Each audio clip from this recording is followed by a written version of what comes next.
Welcome to K Telugu news. Panjagutta police స్టేషన్కు singer Mangli.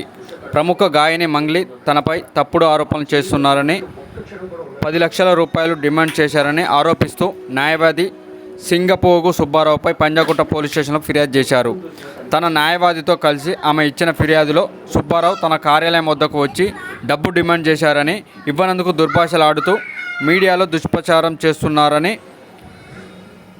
పేర్కొన్నారు. దీనిపై ఆయనపై చట్టపరమైన చర్యలు తీసుకోవాలని మంగ్లీ ఆదివారం పంజాగుట్ట పోలీస్ స్టేషన్లో ఫిర్యాదు చేశారు. నేను ఒక ఆడపిల్లని, దయచేసి చెప్తున్నా, ఇందులో నా ఇన్వాల్వ్మెంట్ ఉంటే మళ్ళీ చెప్తున్నా, మీరు ఏం చేసినా నేను పడ్డానికి సిద్ధం, నేను ఎక్కడికైనా వస్తాను. కానీ అనవసరంగా నన్ను దయచేసి బ్లేమ్ చేయకండి, ముందు వెనుక తెలుసుకోకుండా.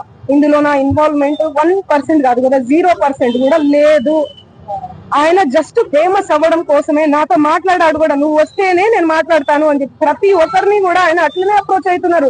సెలబ్రిటీస్ ని నేను కనుక్కున్నాను కూడా, ప్రతి ఒక్క సెలబ్రిటీ ఇదే చెప్తున్నారు. రిటర్న్ డబ్బులు ఇచ్చి మరీ ఇంటర్వ్యూ చేయించుకుంటాడట. ఆయన అంత పిచ్చి ఉంది ఆయనకి. ఆయన ముందు వీడియోలు వినండి. అండ్ ఈ కేసు సిఐడిలో ఆల్రెడీ నడుస్తుంది, 1 year నుంచి నడుస్తుంది. 3 years నుంచి వాళ్ళు ఈ దందా నడిపిస్తున్నారంట. వాళ్ళందరూ కూడా బాలాజీ నాయక్, మధు నాయక్, ఇంకెవరెవరో, హేమకాంత్ రెడ్డి, ఇంకోరు ఎవరెవరో ఉన్నారు. వాళ్ళంతా గొలుసు కట్టులా ఉన్నారు వాళ్ళు. నాకు అసలు తెలీదు. అన్యం పుణ్యం ఎరగని మమ్మల్ని, నన్ను, నా ఫ్యామిలీని దయచేసి రోడ్డుకి మీడియా మిత్రులారా నేను మళ్ళీ చెప్తున్నాను, న్యాయం ఎవరి వైపు ఉంటే వాళ్ళ వైపు ఉండండి. దయచేసి మీడియా అంటేనే నాకు చాలా గౌరవం, నిఖార్సైన మీడియా. దయచేసి చెప్తున్నా, మళ్ళీ చెప్తున్నా, వాస్తవాలు చెప్పండి, అవాస్తవాలు వద్దు. సడన్ గా ఇట్లా ఏం తెలియకుండా ఎవరో వచ్చి నా మీద అలిగేషన్స్ వేస్తే దయచేసి మీరు పెట్టుకోకండి. ఎందుకంటే నేను ఒక ఆడబిడ్డని, గిరిజన ఆడబిడ్డని.